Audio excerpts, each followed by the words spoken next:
Welcome to the Tech Egg. Don't get scrambled. Enjoy the video. In this video, I will explain how to play tank better in Overwatch 2. First, understand your primary role, protecting your team and creating space. Each tank hero has unique abilities. Familiarize yourself with them to maximize their impact. Effective positioning is crucial. Always consider where you can best shield allies and control key areas. Your presence should dictate the flow of the fight, allowing your damage dealers and supports to operate safely and effectively. Once you understand your role, focus on creating space. This means pushing forward, taking ground, and forcing enemies to react to you.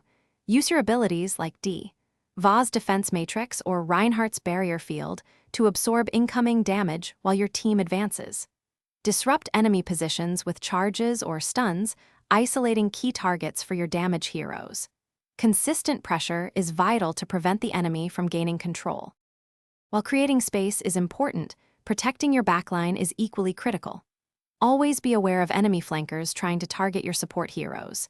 Use your crowd control abilities, like Roadhog's Hook or Zarya's Projected Barrier, to peel enemies off your teammates. Prioritize eliminating threats that are directly attacking your healers or damage dealers. A healthy backline ensures sustained team fights and objective control. Finally, mastering ultimate management and synergy is key. Pay close attention to which enemy ultimates are available so you can anticipate their plays.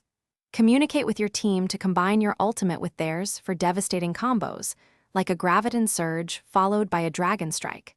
Sometimes, using your ultimate defensively to save a crucial teammate or secure an objective is more impactful than an offensive play.